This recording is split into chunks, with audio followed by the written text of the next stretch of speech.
Ya, bersama saya kembali Pendeta Victor Hamel. Hari ini saya ditemani oleh seorang yang sangat keren dari sisi identitas dan penampilannya, tapi juga visi dan misinya. Dalam podcast bersama Pak Pendeta Victor Hamel bersama di Jemaat Dianapura.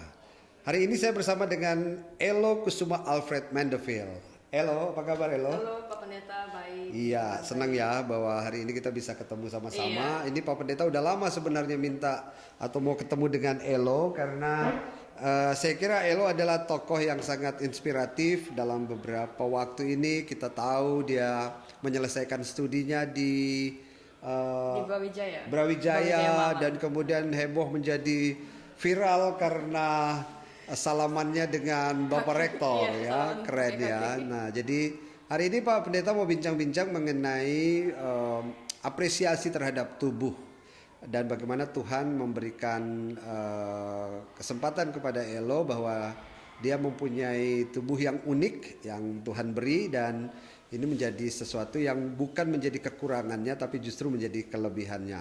Elo, mungkin Elo boleh perkenalan sedikit. Elo apa ini sekarang sedang apa dan bagaimana? Mungkin boleh perkenalkan nama dan sebagainya. Tadi Pak Pendeta sudah sampaikan, tetap mungkin Elo ini bisa sampaikan. Oke, halo semua teman-teman Dianapura dan juga teman-teman yang nonton nantinya. Perkenalkan, nama saya Elo, sudah diperkenalkan oleh Pak Pendeta tadi. Saat ini saya kerja di dua NGO, satunya di bidang riset advokasi disabilitas dan satunya lagi di hak asasi manusia, tapi intern. Gitu. Wow, keren ya. Nah, Elo, kami senang sekali bahwa Elo ada bersama-sama dalam pelayanan jemaat di Dianapura. Tentu ini satu kebanggaan bagi kita. Elo, apa pandangan Elo tentang bagaimana gereja menghargai kelompok-kelompok disabilitas? Mungkin secara umum. Mengapa penting? Mengapa gereja penting memahami atau dekat dan memperhatikan atau berbela rasa dengan orang-orang yang mengalami disabilitas itu? Penting nggak gereja sih yang begitu?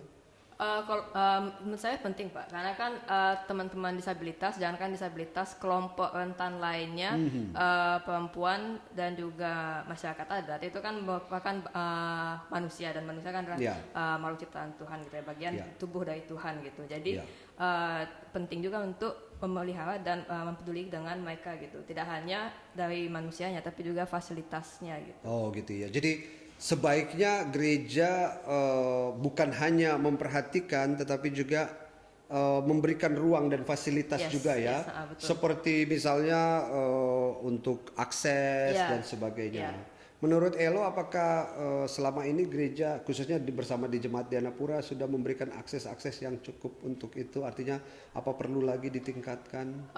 Kalau untuk dari akomodasi gedung sih sudah lumayan akses ya Pak ya, karena sudah ada bidang miring itu. Jadi untuk teman-teman kursi roda ataupun yang pakai tongkat itu aman untuk masuk ke dalam gedung gereja. Tapi akses yang di sini di sisi akomodasi gedung itu, di luar gedung itu adalah penerimaan dari majelisnya itu sendiri gitu. Dan jemaat secara khusus ya. Dari sumber daya manusianya itu. Ya teman-teman yang mengikuti podcast ini saya kira menjadi hal yang penting ya. Jadi bukan hanya pada gedung gerejanya, gedung gereja mungkin aksesnya bisa ada ya. Tetapi yang paling penting adalah bagaimana penerimaan itu. Nah, hal penerimaan ini menjadi penting sekali. Jadi penerimaan bahwa orang-orang dengan kebutuhan khusus itu bukanlah bagian dari yang lain yang berbeda, tetapi juga menjadi satu kesatuan di dalam tubuh Kristus ya. Jadi Elo memahami bahwa itu adalah bagian dari kesatuan tubuh Kristus, seperti itu? Iya, betul. Seperti apa kira-kira penerimaan yang Elo harapkan seperti itu? Mungkin setiap individu disabilitas mengalami proses penerimaan itu berbeda gitu. Ada fase dan juga ada ceritanya itu sendiri gitu. Kalau saya mungkin melalui melihat lingkungan sekitar gitu, dan juga dukungan dari orang-orang internal gitu. Jadi kayak saya mungkin dulu sempat mengalami down gitu akan kondisi saya gitu. Lalu karena orang tua dan juga keluarga dan teman-teman terdekat itu selalu support, itu jadinya kayak oh ya juga, kenapa saya harus down gitu. Terus saya juga berpikir gitu, oh mungkin saat ini emang saya berkekurangan gitu, tidak memiliki kedua tangan, tapi mungkin saya bisa jagonya di bidang lain gitu. Saat itu berpikir down tuh karena kayak oh saya nggak bisa ikut olahraga dengan teman-teman gitu, misalnya kayak main basket atau volley gitu, atau pun main sepak bola gitu. Terus saya pikir kayak sekarang saya bisa coba di bidang olahraga lainnya seperti renang ataupun catur gitu, yang nggak memerlukan fisik berat gitu. Iya. Elo punya cerita nggak tentang olahraga di sekolah waktu itu?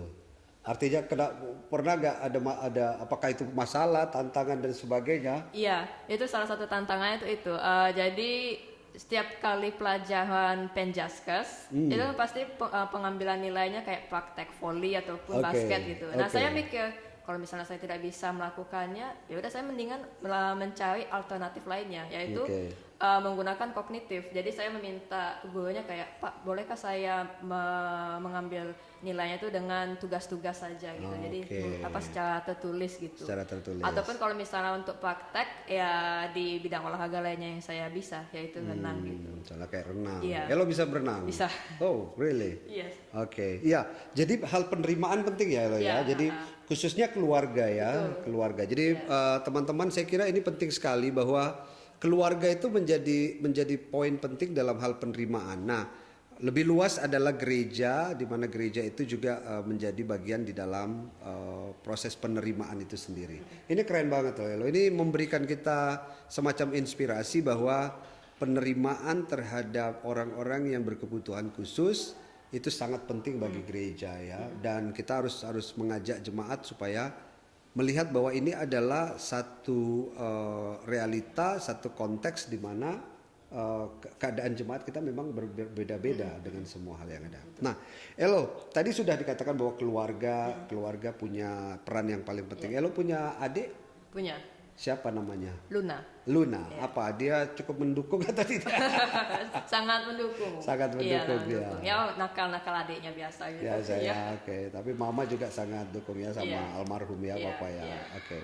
Nah, rekan-rekan, saya senang sekali bahwa hari ini bisa berbincang-bincang dengan Elo, khususnya kata penerimaan itu menjadi sangat penting untuk kita, khususnya bagi gereja ketika melihat bahwa jemaat kita itu menjadi berada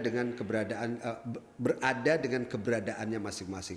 Elo memberikan catatan penting bahwa bukan hanya fasilitasnya ya, tetapi bagaimana kita melihat manusia itu seperti apa adanya. Jadi itu yang saya kira menjadi penting. Nah, terakhir Elo, apa harapan Elo untuk gereja kita, khususnya di Dianapura tentunya, tapi juga bagi gereja-gereja yang lain dalam kaitannya dengan penerimaan kaum disabilitas ini sendiri. Karena itu menjadi penting bagi kita supaya kita merasa bahwa kita perlu untuk membuat sesuatu yang lebih dalam, yaitu pada penerimaan itu sendiri. Mungkin perlu dibuatnya program seperti disability awareness gitu Pak Pendeta, advokasi wawasan dasar akan disabilitas gitu. Saat ini kan gereja sedang menerapkan program Green Church gitu ya. Nah mungkin setelah sembari menerapkan Green Church itu mungkin juga bisa menerapkan Inclusive Church gitu. Inclusive Church. Yeah. Inclusive Church. Ya ini saya kira menarik ya teman-teman. Hari ini kita mendapat beberapa kata yang sangat penting. Pertama awareness, yang kedua adalah inklusivitas. Bagaimana menjadi gereja yang inklusif. Yes. Inklusif itu dalam segala hal tentunya. Salah satunya juga adalah penerimaan kelompok-kelompok disabilitas. Dan juga ini menjadi bagian dari bagaimana teologi tubuh itu kita hargai dengan baik. So Elo, terima kasih, sangat inspiratif. Dan kata yang paling penting hari ini Elo sampaikan kepada kita bagaimana kita menjadi gereja yang aware, yang sadar akan hal bahwa di sekitar kita ada persoalan-persoalan penerimaan terhadap kelompok disabilitas, dan yang kedua adalah menjadi gereja yang inklusif. Oleh sebab itu juga berkaitan dengan bagaimana penghargaan kita terhadap tubuh, teologi tubuh, di mana Tuhan sudah menciptakan semuanya sungguh sangat baik.